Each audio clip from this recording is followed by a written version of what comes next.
The Kelly-Hopkinsville encounter, also known as the Hopkinsville Goblins case, or the Kelly Green Men case, was an alleged close encounter with extraterrestrial beings in 1955 near Kelly and Hopkinsville in Christian County, Kentucky, USA.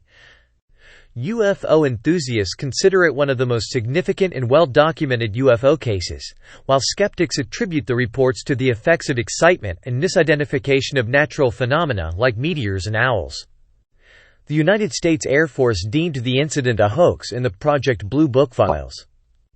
On August 21, 1955, 5 adults and 7 children reported to the Hopkinsville police station that small alien creatures from a spaceship were attacking their farmhouse, and they had been fending them off with gunfire for nearly 4 hours. Elmer Sutton and Billy Ray Taylor, 2 of the adults, claimed to have been shooting at short, dark figures that appeared repeatedly at the doorway and windows. The Kentucky New Era, the first newspaper to report the incident, increased the number to 12 to 15, a figure that has been repeated since. Fearing a gunfight among locals, 4 city police officers, 5 state troopers, 3 deputy sheriffs, and 4 military police from the nearby U.S. Army Fort Campbell went to the Sutton farmhouse in Kelly. They found no evidence except signs of gunfire and holes in window and door screens from firearms. The following day, neighbors reported that the families had packed up and left after saying the creatures had returned around 3:30 in the morning.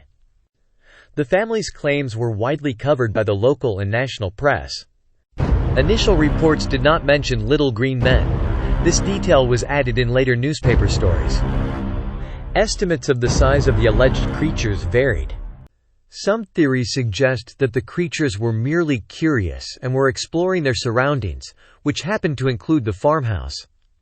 Their actions, which were interpreted as aggressive, might have been misunderstood attempts at communication or exploration. Others suggest that the creatures might have been attracted to the farmhouse due to the presence of people, lights, or noise. It's also possible that the farmhouse was simply in the path of their intended travel. The behavior of the creatures during the 4-hour ordeal was as unnerving as their appearance. They seemed to exhibit a mix of curiosity and boldness that kept the family on edge throughout the night.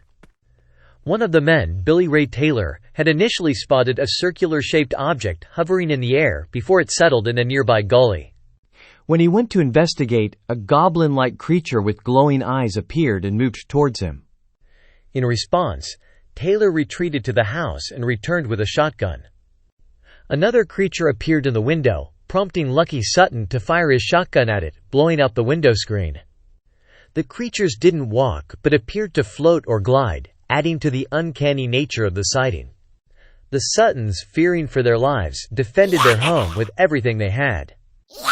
They recounted firing shots at the creatures, but rather than being harmed, the beings would merely flip or float away, only to reappear moments later. In one instance, a creature even grabbed Billy Ray Taylor by the top of the head, before he was pulled back inside by his wife, June.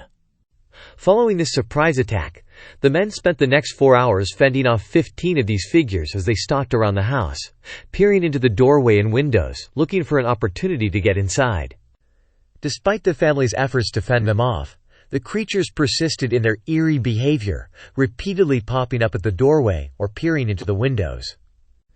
This relentless behavior, combined with their strange physical characteristics and their unusual abilities, contributed to the chilling atmosphere of the encounter. However, these are all speculations. Without more information or evidence, it's impossible to determine the true motivations of these alleged extraterrestrial beings. Despite skepticism, reports of strange creatures sighted worldwide have reignited the question, are we alone in the universe? Thank you for watching. If you enjoyed this video, please give it a like and subscribe. Your support greatly benefits our channel.